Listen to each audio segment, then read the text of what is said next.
C'est bien, donc on lit l'Apocalypse au chapitre 13, puis on va lire les 10 premiers versets. Apocalypse 13 et les 10 premiers versets. Puis je vis monter de la mer une bête qui avait 10 cornes et 7 têtes, et sur ses cornes 10 diadèmes, et sur ses têtes des noms de blasphème. La bête que je vis était semblable à un léopard.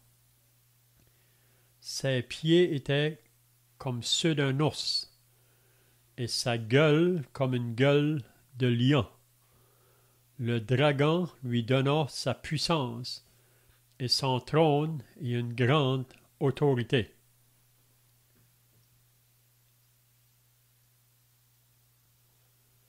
Donc nous sommes dans l'Apocalypse chapitre 13, et on est au verset 3 maintenant, s'il y a quelqu'un qui veut lire Apocalypse 13, le verset 3. Et je vis l'une de ces têtes. Vas-y. Et je vis l'une de ces têtes comme blessée à mort. Sa blessure mortelle fut guérie, remplie d'admiration, la terre entière suivit la bête. Et ils adoraient le dragon parce qu'ils avaient donné l'autorité à la bête. Ils adorèrent la bête en disant: Qui est semblable à la bête et qui peut combattre contre elle? Et il lui fut donné une bouche qui proférait des paroles arrogantes et des blasphèmes. Il lui fut donné le pouvoir d'agir pendant 42 mois. Et elle ouvrit sa bouche pour proférer des blasphèmes contre Dieu, pour blasphémer son nom, son tabernacle, et ceux qui habitent dans le ciel. Et il lui fut donné de faire la guerre aux saints et de les vaincre. Et il lui fut donné autorité sur toute tribu, tout peuple, toute langue et toute nation. Et tous les habitants de la terre l'adoreront, ceux dont le nom n'a pas été écrit dès la fondation du monde, dans le livre de vie de l'agneau qui a été immolé. Quelqu'un a des oreilles qu'il entende. Quelqu'un est destiné à la captivité, il ira en captivité. Quelqu'un tue par l'épée, faut qu'il soit tué par l'épée. Et ici, la persévérance et la foi de Dieu. Amen. C'est bien, donc, si vous étiez là 2 semaines passées, on avait regardé la fin du chapitre 12. On avait vu que dans le chapitre 12 de l'Apocalypse, ça nous parle vraiment du dragon ou du diable qui est à la poursuite de la femme. On avait dit que la femme qui est représentée ici dans le chapitre 12, c'est vraiment Israël, parce que de cette nation-là est sorti le Messie.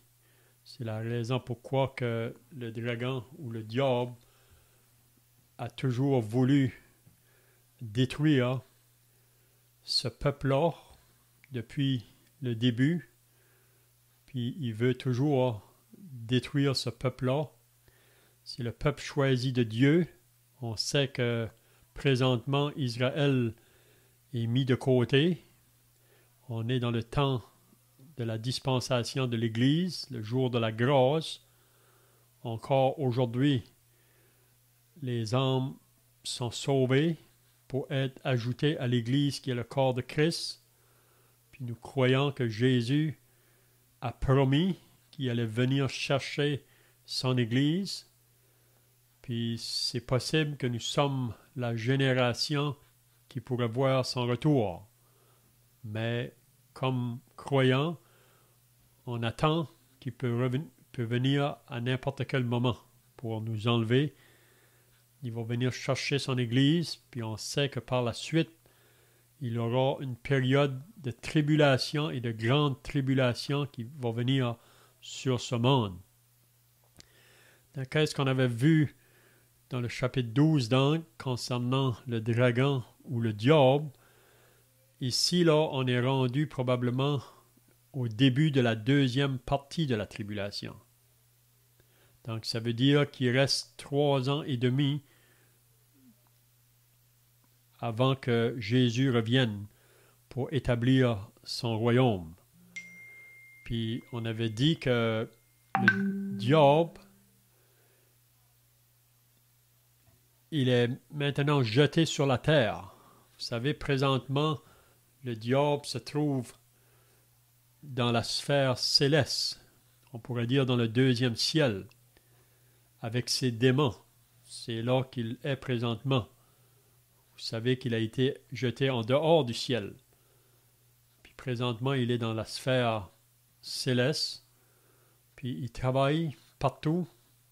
Puis son but, c'est de détruire tout ce qui est de Dieu. Son but, c'est toujours d'être un accusateur des frères et des sœurs en Christ. Son but, c'est toujours essayer d'empêcher l'œuvre de Dieu qui se fait sur la terre. Donc, c'est toujours le travail du diable. Puis aussi, c'est d'empêcher les âmes de venir au Sauveur. Donc, c'est ça son travail. Juste une minute, là, je vais collecter un autre qui veut connecter, là. Juste une minute.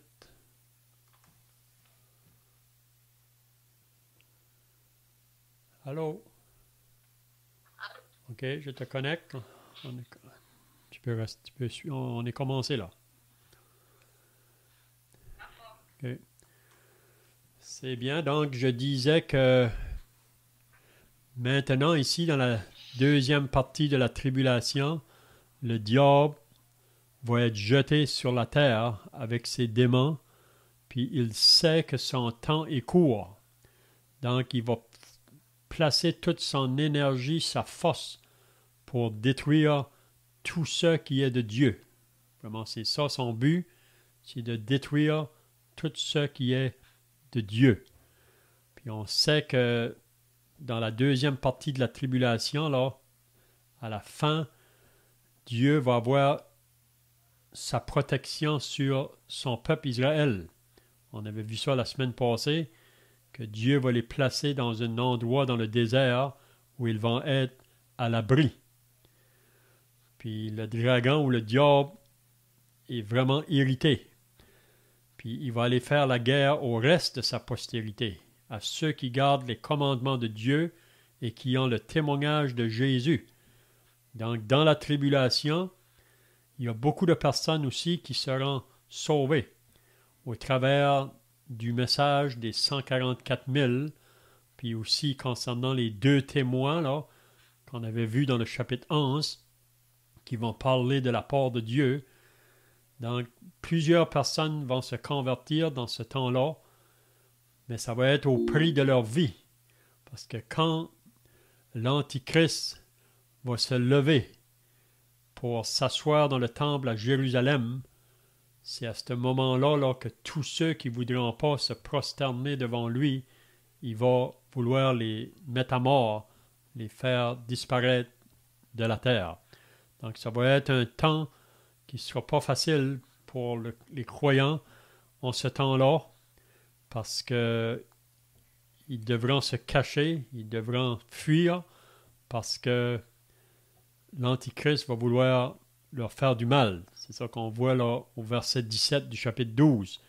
Et le dragon fut irrité contre la femme ou contre Israël. Puis là, il s'en alla faire la guerre au reste de sa postérité. Ça veut dire ceux qui vont croire dans ce temps-là, à ceux qui gardent les commandements de Dieu et qui ont le témoignage de Jésus. Donc les croyants, leur désir, c'est de garder la parole de Dieu. Ils veulent porter un témoignage pour Jésus. Hein? On est appelé aujourd'hui, en tant que l'Église, à être une lumière dans ce monde pour éclairer ceux qui sont toujours dans le royaume des ténèbres. Mais dans ce temps-là, dans le temps de la tribulation, les croyants aussi seront des lumières dans ce temps-là pour éclairer les autres afin qu'ils se tournent vers le Sauveur. Mais le diable va faire tout son effort pour éteindre cette œuvre-là, ou ces témoignages-là.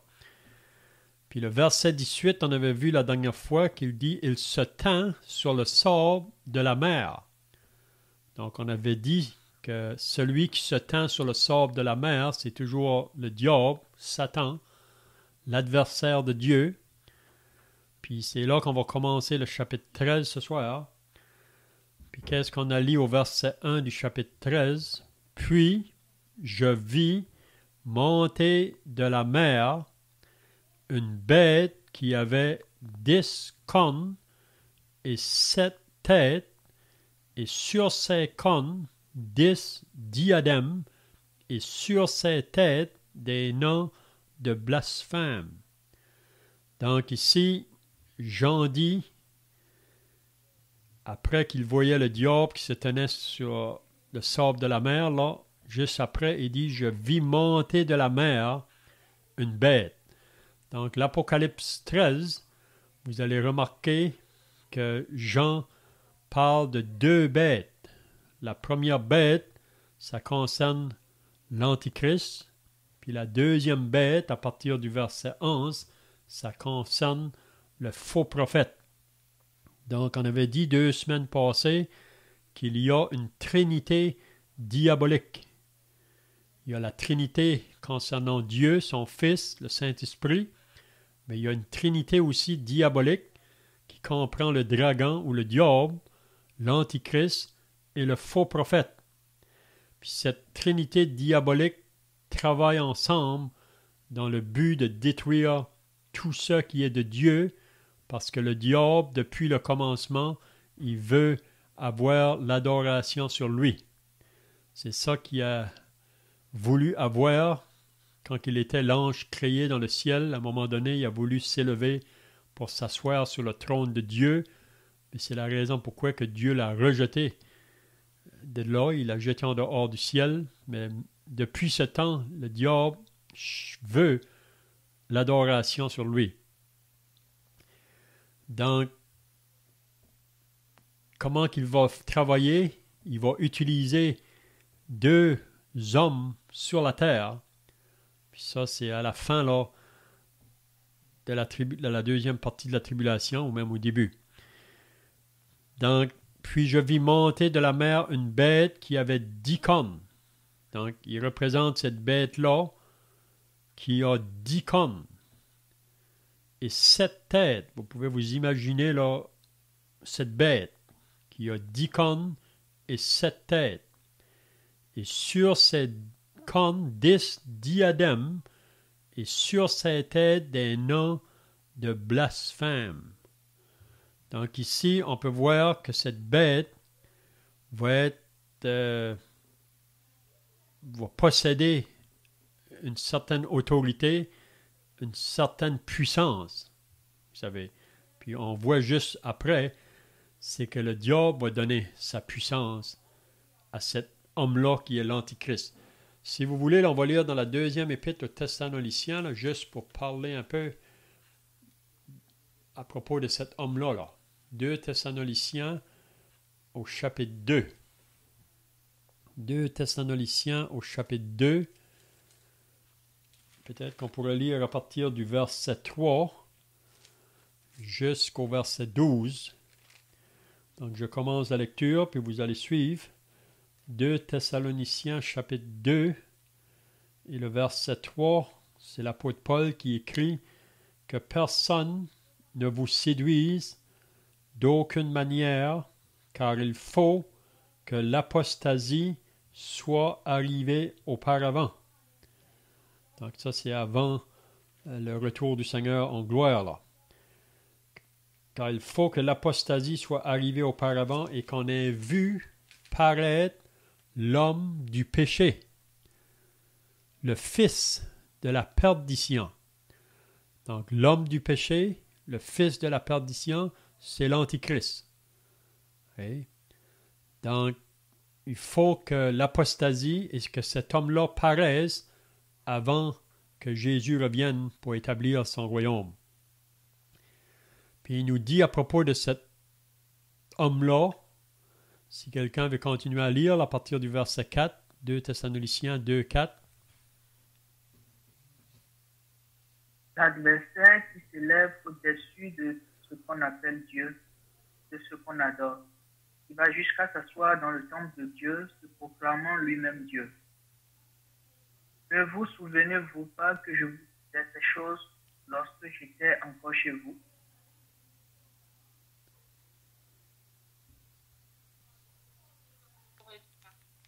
Afin qu'il ne paraisse consentant.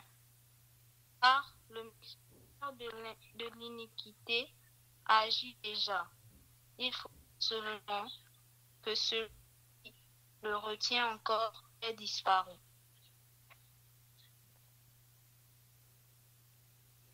Et alors paraîtra l'impie que le Seigneur Jésus détruira par le souffle de sa bouche et qu'il anéantira par l'éclat de son avènement.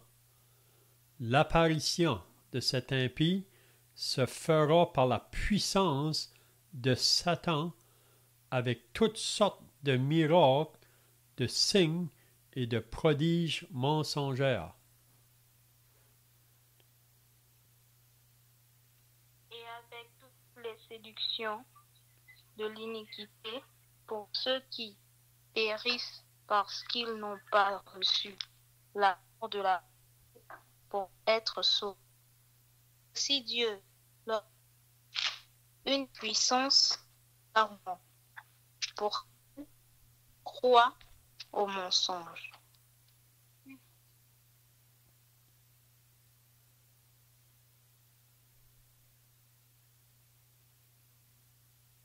Afin que tous ceux qui n'ont pas cru à la vérité, mais qui ont pris plaisir à l'injustice, soient condamnés. Amen. Donc ici, l'apôtre Paul décrit vraiment cet homme-là, l'homme du péché ou l'antichrist. Puis on peut voir qu'il va être très puissant. Il va faire des prodiges, des miracles.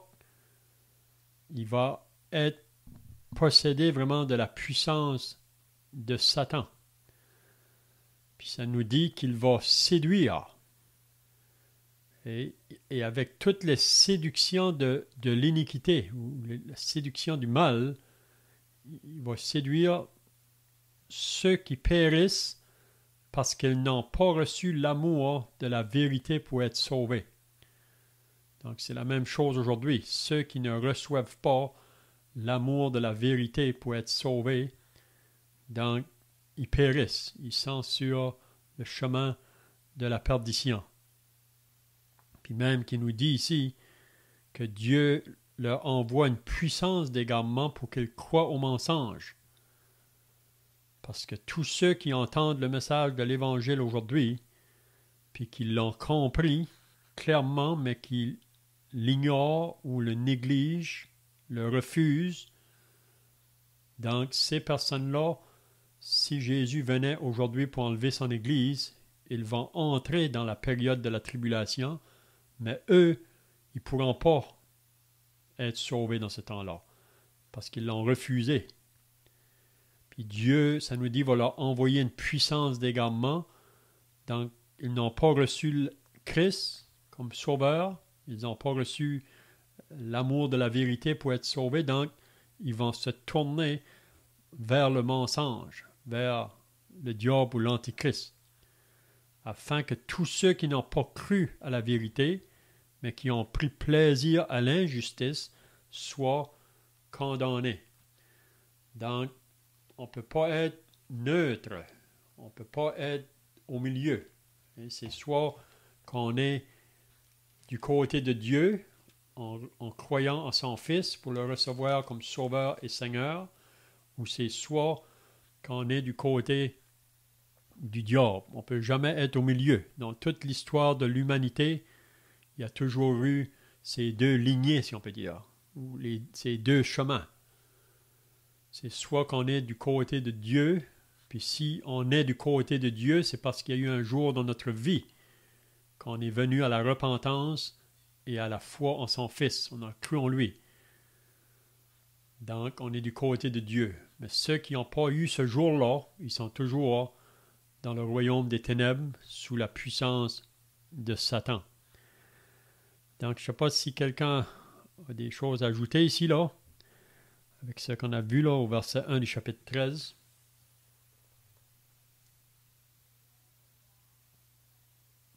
Donc, le verset 1 du chapitre 13, donc, on peut comprendre là que cette bête qui vient de la mer, qui est vraiment l'Antichrist, il va posséder une grande autorité, une grande puissance qui va être associée avec lui. Puis il va avoir vraiment, il va gouverner vraiment des nations, même des peuples. Qu'est-ce qu'il dit au verset 2? La bête que je vis, puis là il nous donne la description de qu'est-ce qu'elle ressemblait, cette bête-là, qui vient de la mer. Puis vraiment, pour comprendre un peu la pensée de Jean, là, c'est pas nouveau vraiment qu'est-ce que Jean voit ici, ou qui révèle ici dans le livre de l'Apocalypse. Il y a des personnes autrefois qui ont eu des révélations aussi comme ça. Puis pour comprendre les pensées de Jean ici, ce que Jean révèle qui va arriver à la fin des temps, on voit que le prophète Daniel aussi a eu ces révélations-là. Donc, pour comprendre vraiment ces vérités ici qu'on voit là dans l'Apocalypse 13, il faut lire aussi le prophète Daniel. Puis probablement, vous vous rappelez que Daniel, c'est lui qui a révélé le songe ou le rêve que le roi Nebuchadnezzar avait eu là. Si vous vous rappelez, dans Daniel, au chapitre 2, le roi Nebuchadnezzar, le roi de Babylone, a eu un rêve une nuit. Puis quand il s'est levé le matin, il était vraiment effrayé de ce rêve-là, mais il avait oublié son rêve.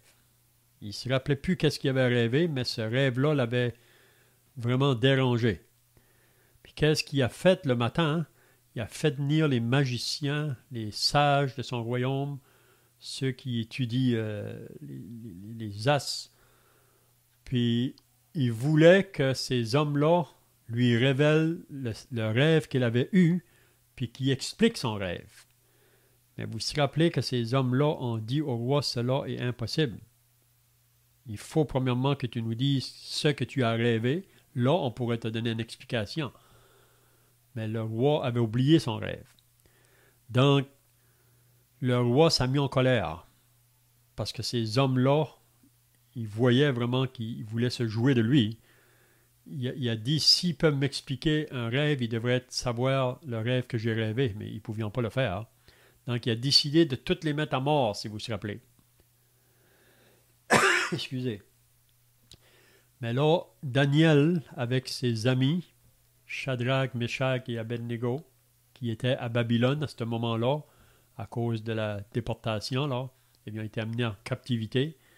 Donc, Daniel, dans le royaume à Babylone, a arrêté celui qui voulait mettre à mort ces sages-là, puis il a dit, moi, je vais donner l'explication au roi. Mais c'est vraiment le Dieu des dieux, le vrai Dieu qui me le donné, l'explication de ce rêve-là.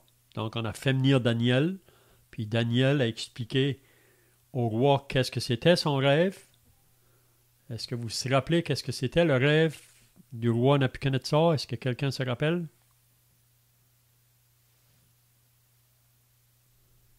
Je pense qu'il avait vu une statue et puis à la tête de la statue, il avait vu que quelqu'un avait lancé une pierre et puis la tête était effondrée.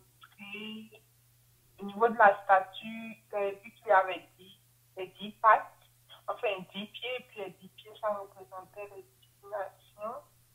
Je pense au niveau du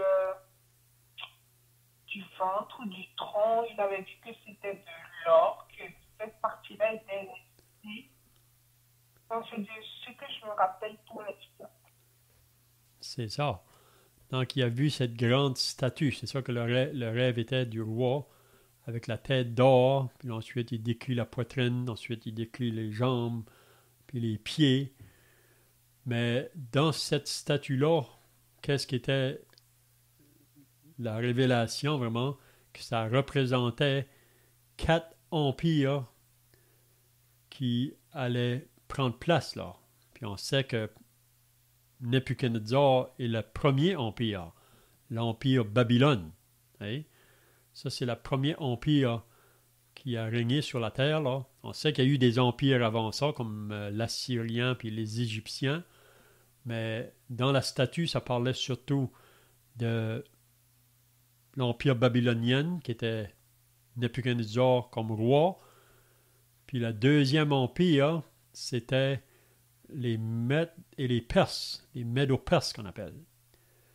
Puis le troisième, c'était grec, les Grecs. Puis le quatrième, c'est l'empire romain, l'empire de Rome. Donc c'est ça que ça révélait dans cette statue-là. Puis si on va lire au chapitre 7 de Daniel, Daniel a eu aussi une vision, si vous vous rappelez. Puis il a vu 4 grands animaux sortir de la mer. Puis ces 4 grands animaux-là, ça représentait ces 4 empires vraiment. Okay? Est-ce que vous vous rappelez quel était l'animal qui représentait l'empire babylonien? Est-ce que vous vous rappelez quel était l'animal qui est associé avec Babylone? C'est un lion. Un lion, c'est ça. C'était un lion qui était associé à l'empire babylonien. Donc, c'était Nebuchadnezzar. Le deuxième empire, quel animal le représentait?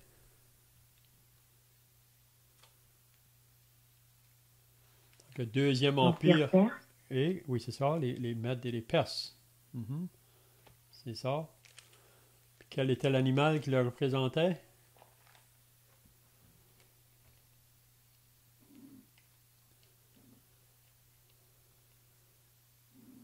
C'était un ours.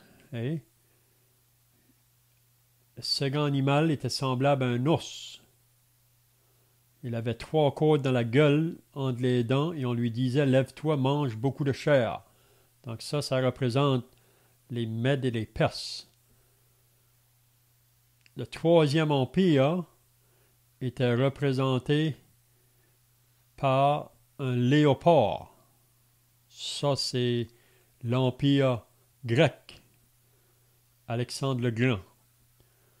Puis le quatrième animal, ça nous dit que c'est un animal terrible, là, épouvantable et extraordinairement fort. Il avait de grandes dents de fer. Il mangeait, brisait et il foulait aux pieds ce qui restait. Il était différent de tous les animaux précédents et il avait 10 cornes. Donc ici, ça représente l'empire de Rome. Hein? Donc si on revient à l'Apocalypse 13, donc quand il parle concernant l'Antichrist, là, quand il décrit ce qui semblait, là, il dit « La bête que je vis était semblable à un léopard ». Donc c'est comme à l'inverse de ce qu'on voit dans le livre de Daniel. Dans le livre de Daniel, c'est le lion, l'ours, le léopard, puis là, la mauvaise bête, la bête méchante. Mais ici, il va dire que la bête était semblable à un léopard. Ensuite, il dit ses pieds étaient comme ceux d'un os et sa gueule comme une gueule de lion. Donc, qu'est-ce qu'on comprend ici? Que l'Antichrist, quand il va s'élever, là, il va, comment je dirais, posséder une puissance, là, de tous ces empires-là mis ensemble, si on peut dire. Ça va être une force à son plus haut degré, là, qui est associée avec le diable. Hein? Parce que c'est ça qu'on lit après, là. Il dit que le dragon lui donna sa puissance. Donc, ça veut dire le diable va donner à l'Antichrist, ou cet homme-là, sa puissance et son trône, et une grande autorité. Donc, ça va être un homme, comme qu'on a décrit dans 2 Thessaloniciens, là, qui va être très puissant. Puis la manière qu'il va séduire le monde, ça va être par des miracles, par des prodiges, par des signes. Donc, c'est pour ça vraiment qu'il faut faire attention, parce qu'il y a beaucoup de gens encore aujourd'hui qui courent après les miracles, les signes. Puis ça a tout le temps été dans le cœur de l'homme, vraiment. Même on lit que les Juifs, ils cherchent les miracles, ils cherchent des choses qui sont frappantes, si on peut dire, comme beaucoup de gens aujourd'hui. Puis les Grecs, les autres, ils cherchaient la sagesse. Mais dans cet homme-là, l'Antichrist, il va avoir ces 2 choses-là. Donc, il faut faire attention de penser que tout ce qui est miracle vient de Dieu. On croit que quand Jésus était sur la terre, il a manifesté des miracles pour prouver qui il était, mais vous savez que même avec tous les miracles qu'il a faits, beaucoup de gens ont refusé de croire en lui. Beaucoup ont resté incrédules, même la nation d'Israël, les chefs religieux ont resté incrédules. Donc, de voir des miracles ne fait pas de nous des croyants. Et il y en a qui... Puis aujourd'hui, pourquoi qu'on cherche les miracles, c'est plutôt pour satisfaire nous-mêmes vraiment souvent dans ces choses-là. Donc ici, cet homme-là, l'Antichrist, qui va avoir la puissance du diable, il va posséder une grande autorité. Donc je ne sais pas si vous avez d'autres pensées là ici au verset 2.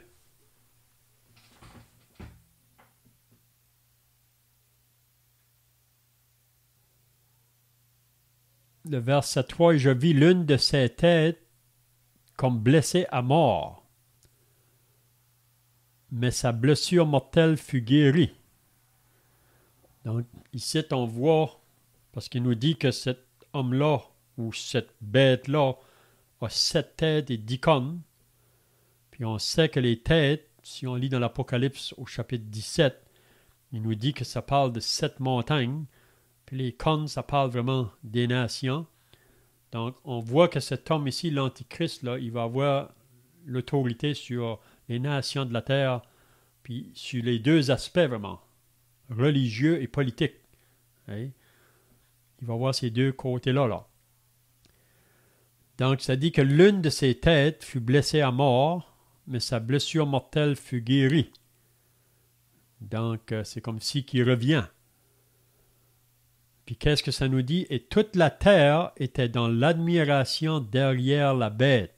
Donc vous pouvez vous imaginer que la foule, le monde entier, vont être admirés par ce personnage-là. C'est seulement ceux qui vont être sauvés, qui auront cru en Jésus en ce temps-là, puis même aujourd'hui, c'est seulement ceux qui possèdent l'Esprit de Dieu qui peut discerner l'erreur de la vérité. Donc, ceux qui appartiennent au Seigneur Jésus, ils ne vont pas se laisser séduire par cet être-là.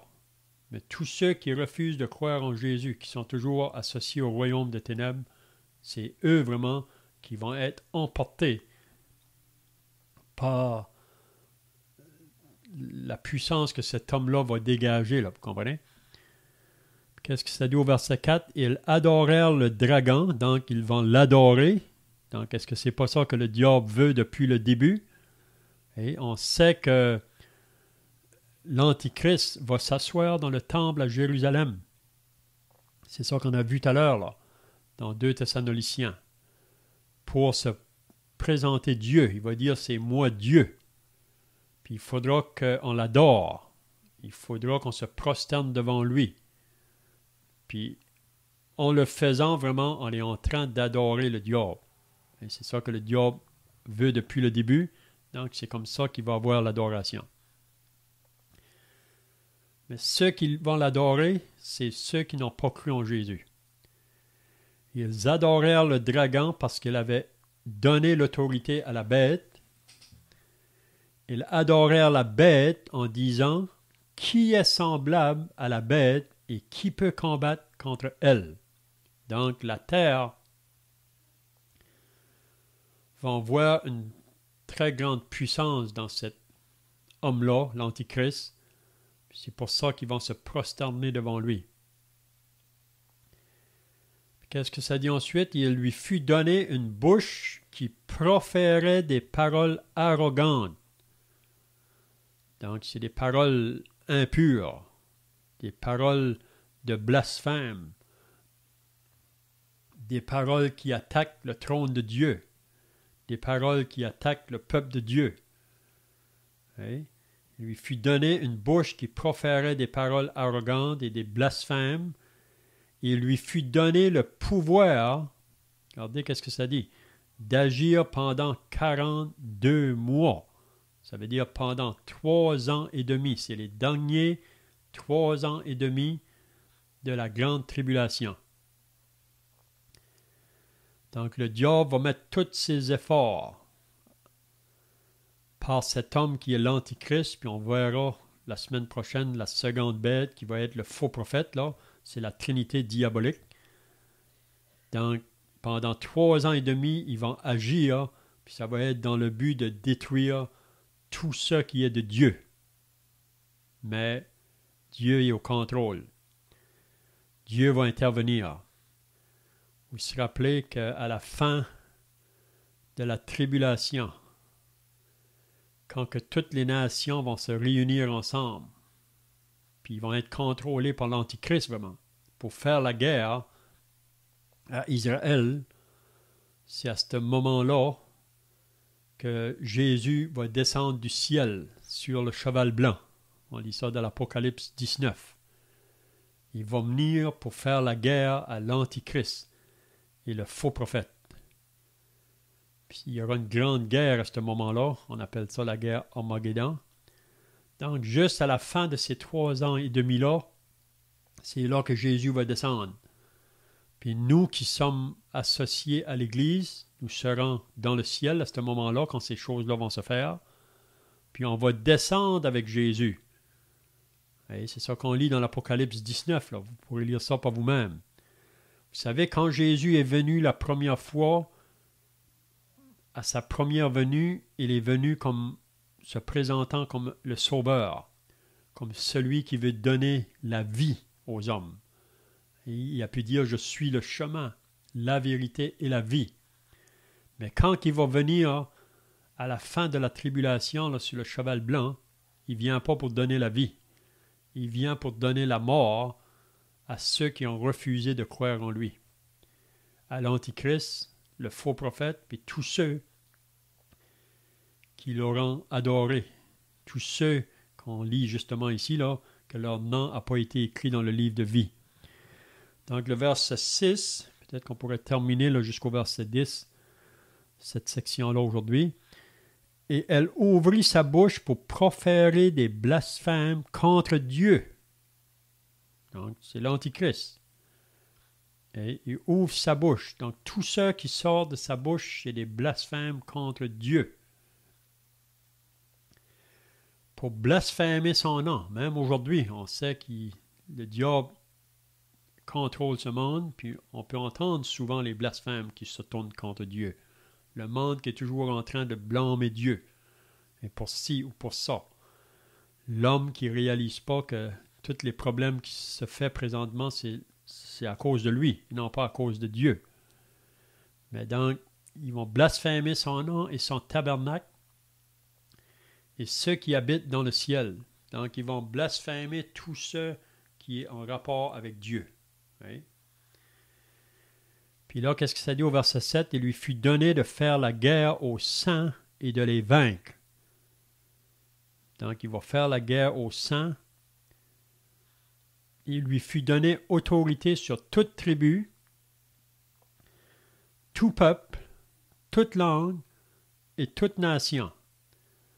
Donc, il va avoir une grande victoire, si on peut dire, Satan. C'est ça que ça paraît à la première vue, là, une victoire. Mais c'est une victoire vraiment pour être vaincu, si on peut dire. Parce que ça va être ses derniers travail qu'il va faire concernant l'Antichrist, là. Le verset 8, « Et tous les habitants de la terre l'adoreront. » Donc, Qui sont ceux qui vont l'adorer?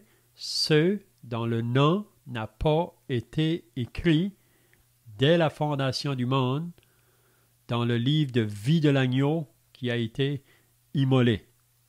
Donc la question ce soir qu'on doit se poser, est-ce que moi, mon nom est écrit dans le livre de vie? Vous savez, Jésus a dit ça à ses disciples. Heureux. Si vous avez à être heureux, réjouissez-vous parce que vos noms sont écrits dans le livre de vie. Puis comment que notre nom peut être écrit dans le livre de vie? C'est le moment qu'on vient à Dieu dans la repentance puis qu'on accepte Jésus comme notre Sauveur, comme notre Seigneur. C'est à ce moment-là que notre nom est écrit dans le livre de vie. Mais tous ceux qui n'ont pas eu ce jour-là dans leur vie, pendant leur vivant, ça dit qu'ils vont adorer la bête. Si quelqu'un a des oreilles, qu'il entende. Donc, c'est un message qui est très important de bien écouter. Parce que ce message va déterminer vraiment où vous allez passer l'éternité. Si quelqu'un mène en captivité, il ira en captivité. Si quelqu'un tue par l'épée, il faut qu'il soit tué par l'épée.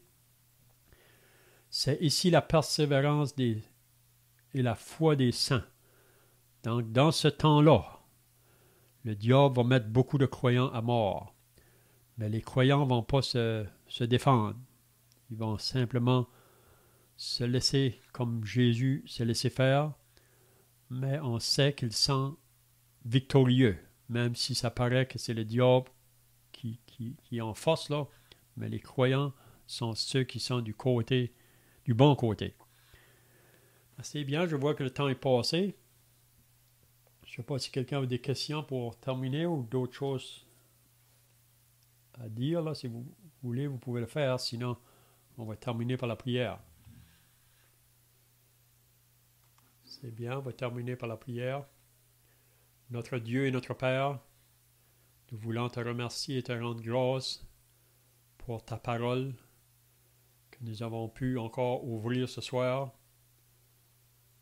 Ta parole qui nous dit tout ce qui va prendre place à la fin des temps. Et nous croyons que nous sommes rendus en ce temps-là. Donc pour nous qui sommes sauvés, nous pouvons regarder en haut. Parce que le Seigneur Jésus va bientôt paraître pour enlever tous ceux qui lui appartiennent. Enlever son Église. Et comme nous avons lu ce soir, après l'enlèvement, il y aura ce temps de tribulation et de grande tribulation. Donc Seigneur, nous prions ce soir pour ceux qui sont présents et pour d'autres qui ne sont pas, même les membres de nos familles ou toute personne qui n'ont pas encore répondu à l'appel de l'Évangile, qu'ils pourraient le faire ce soir. Parce que c'est aujourd'hui le jour du salut, c'est maintenant le temps favorable. Demain ne nous appartient pas. Donc nous remettons tous ceux qui étaient présents ce soir, ta bénédiction sur eux, au nom du Seigneur Jésus. Amen.